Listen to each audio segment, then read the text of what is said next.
पिछले वीडियो में हमने लॉजिकल ऑपरेटर के बारे में पढ़ा था और असाइनमेंट ऑपरेटर के बारे में पढ़ा था। नेक्स्ट है इसमें इंक्रीमेंट एंड डिक्रीमेंट ऑपरेटर, वृद्धि तथा ह्रास ऑपरेटर। सी भाषा में विशेष ऑपरेटर प्लस प्लस तथा माइनस माइनस को क्रमशः वृद्धि ऑपरेटर या ह्रास ऑपरेटर कहते हैं। इसे किसी चर से पहले अथवा बाद में लगाया जा सकता है, या तो जैसे x प्लस प्लस लिख दिया या प्लस प्लस x लिख दिया। इसी तरह से x माइनस माइनस लिख दिया या माइनस माइनस x लिख दिया, दोनों का सेम मीनिंग है। इसमें ये वृद्धि या ह्रास ऑपरेटर कहलाता है। वृद्धि या ह्रास व्यंजक, वृद्धि या ह्रास व्यंजक। सी भाषा में दो विशेष ऑपरेटर प्लस प्लस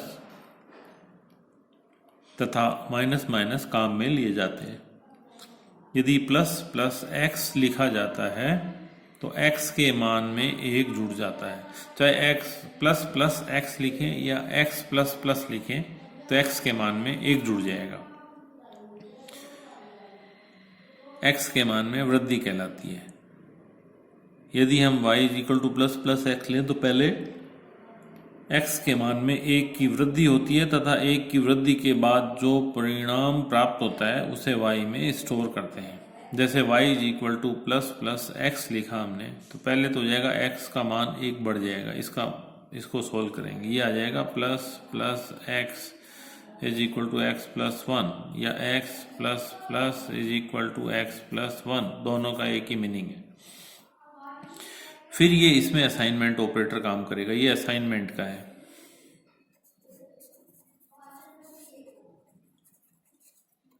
निर्दिष्टीकरण। इसी तरह से q is equal to minus y y, तो पहले हम इसको ये करेंगे, minus y minus minus y is equal to y minus one, या वाई माइनस माइनस, तो इसको भी ये लिखते हैं। तो इसका मान हो जाएगा वाई माइनस वन और फिर इसका Q में हम y को स्टोर करेंगे और इसका मान होगा y माइनस वन, इसमें मान होगा x प्लस वन।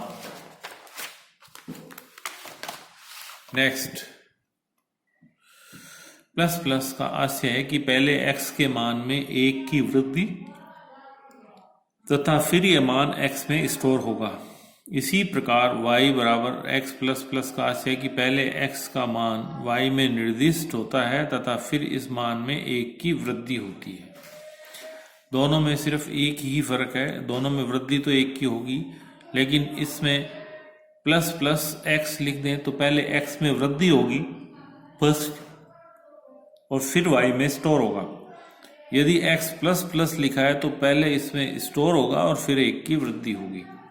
इसी तरह से Q लिया हमने, Q is equal to z minus minus, तो पहले Q जेड में स्टोर होगा और फिर इसमें एक की कमी होगी, इसमें से माइनस होगा एक। निम्न व्यंजकों के मान ज्ञात कीजिए। ये इंटीजर डिक्लेयर कर रखे हैं। Integer x is equal to 6, y is equal to 8, z w और फिर p इज इक्वल टू 10 और q, ये सारे के सारे इंटीजर है। मान ज्ञात करना है। y is equal to x plus plus, z is equal to plus plus x, w is equal to p minus minus, q is equal to plus plus p। पहले हम मान निकालते हैं इसका, y is equal to x plus plus, तो पहले तो ये y is equal to x plus plus, plus plus इसमें बाद में है तो पहले हम इसको असाइन करते हैं y is equal to x. फिर इसमें x में एक की वृद्धि होती है तो x का मान इसमें दे रखा है हमें 6, तो यहाँ पे आ जाएगा 6 प्लस 1 इज इक्वल टू 7। फिर आता है z is equal to plus plus x, तो इसमें पहले x में एक की वृद्धि होगी, पहले x का मान हो जाएगा x प्लस 1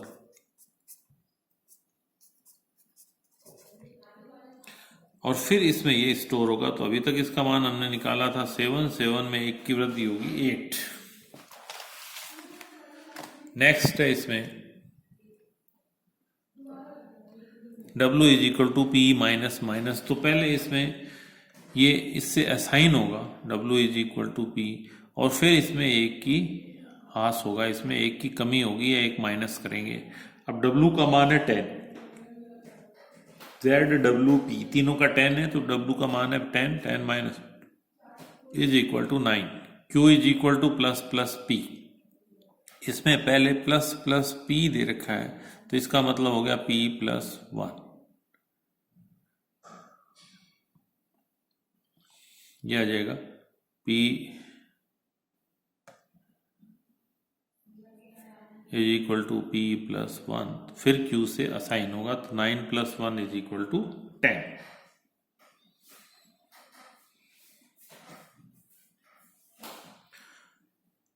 ये तो था इसमें हास और वृद्धि ऑपरेटर। दूसरा आगे इसमें सहप्रतिबंध ऑपरेटर, कंडीशनल ऑपरेटर जिसको कहते हैं सी भाषा में। सहप्रतिबंध ऑपरेटर में ये आता है एक तो क्वेश्चन और एक ये आता है का युग्म होता है, ये और ये दोनों साथ में आएंगे।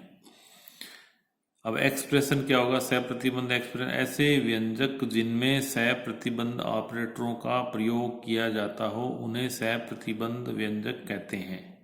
जैसे एक्सप्रेशन 1 सहप्रतिबंध ये कंडीशनल ऑपरेटर, एक्सप्रेशन 2 और फिर ये सहप्रतिबंध ऑपरेटर एक्सप्रेशन 3। एक्सप्रेशन 1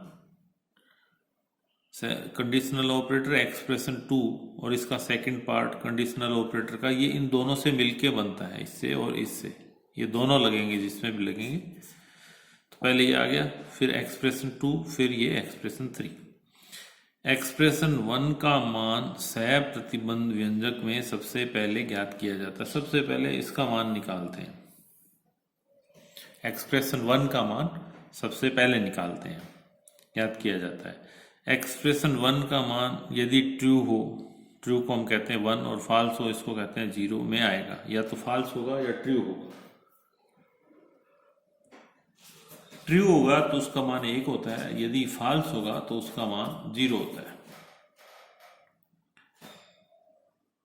यदि इसका मान ट्रू हो तो इसकी गणना की जाती है, यदि इसका मान फॉल्स हो तो इसका मान ये लेते हैं।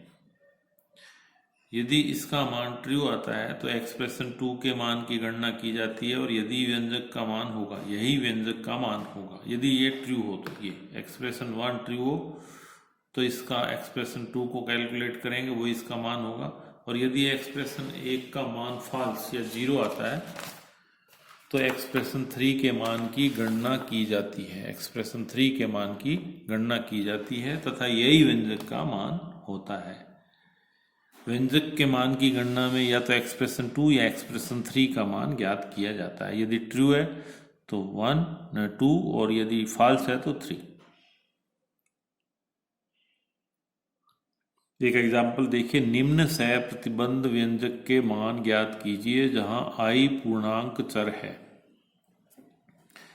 i इज लेस देन 1, ये एक्सप्रेशन 1 हो गया, ये वाला एक्सप्रेशन 1 हो गया, i is less than equal to 10, ये 2 और ये 3। Expression 1 is i is less than 10, expression 2 is इसकी वैल्यू 0 और एक्सप्रेशन 3 की वैल्यू 100। तो सबसे पहले एक्सप्रेशन 1 की गणना की जाती है। इसकी गणना करते हैं कि i का मान 10 से कम है या नहीं। यदि i का मान 10 से कम होगा तो ट्रू होगा, इसकी वैल्यू 1 होगी, और यदि i का मान 10 या 10 से ज़्यादा होगा तो इसकी वैल्यू फॉल्स होगी, 0 होगी। सबसे पहले एक्सप्रेशन 1 की गणना की जाती है। यदि i का मान 10 से कम हो तो i इज लेस देन 10 का मान ट्रू 1 तथा i का मान 10 से बड़ा हो तो फॉल्स होता है। यदि ये मान i का मान 10 से कम है तो ये ट्रू है, इसकी वैल्यू 1 आ जाएगी, और यदि 10 या 10 से बड़ा है तो इसकी वैल्यू 0 आ जाएगी। यदि व्यंजक i is less than 10 true है तो सहप्रतिबंध व्यंजक का मान 0 आएगा, दूसरे वाला आएगा, एक्सप्रेशन 2 आएगा। यदि ये ट्रू है तो इसकी वैल्यू ये आएगी। तथा यदि व्यंजक i लेस देन 10 का मान फॉल्स है, यानी कि 10 है या 10 से बड़ा है, तो सहप्रतिबंध व्यंजक का मान 100 आएगा। यदि ट्रू है तो 0 और यदि फॉल्स है तो 100, ये आएगा इसमें।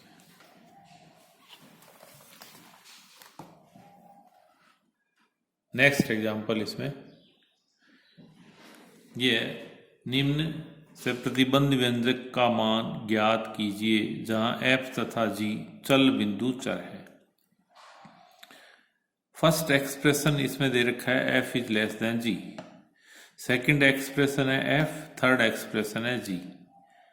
अब यदि ये first expression f is less then g ये ट्रू हो, इसकी वैल्यू 1 हो, तो इसको कैलकुलेट करेंगे, और यदि ये फॉल्स हो या इसकी वैल्यू 0 हो तो हम इसको g को कैलकुलेट करेंगे। एक्सप्रेशन 1 है f is less then g, expression 2 है f और एक्सप्रेशन 3 है g। इस व्यंजक में सर्वप्रथम f लेस देन g का मान ज्ञात करते हैं। ये एक्सप्रेशन 1 को हम कैलकुलेट करते हैं सबसे पहले, कि एक्सप्रेशन 1 को कैलकुलेट किया हमने। एक्सप्रेशन 1 यदि ट्रू हो, यदि एक्सप्रेशन 1 ट्रू हो या इसका मान 1 हो, यदि इसका मान 1 आ जाए तो ये ट्रू हो, तो इसमें ये इसका आंसर होगा, इसको कैलकुलेट करेंगे, और यदि इसका मान फॉल्स हो तो इसको कैलकुलेट करेंगे।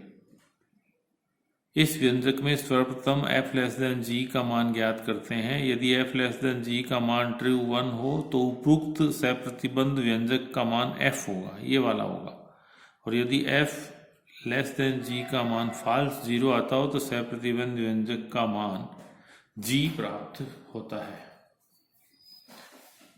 तो ये जो मान आए इसमें, यदि ट्रू है तो एक्सप्रेशन 2 और यदि फॉल्स है तो एक्सप्रेशन 3। इसी तरह से एक और एग्जांपल लेते हैं, निम्न व्यंजक का मान ज्ञात कीजिए। ये देखा table is equal to i is less than 0 पहला एक्सप्रेशन,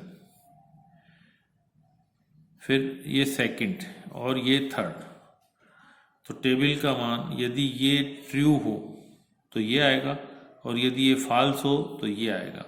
तो यदि expression 1 i is less than 0 हो, यानी कि i नेगेटिव हो, तो टेबल का मान आता है 50, और यदि expression 1 i is equal to 0 या ग्रेटर देन 0 पॉजिटिव हो तो इसका मान आता है 150। तो ये इस पर डिपेंड करेगा कि ये जो हमें दे रखा है इस एक्सप्रेशन की वैल्यू ट्रू है, या जिसको हम 1 कहते हैं तो 50, और फॉल्स है जिसको हम 0 कहते हैं तो इसका मान 150 आता है।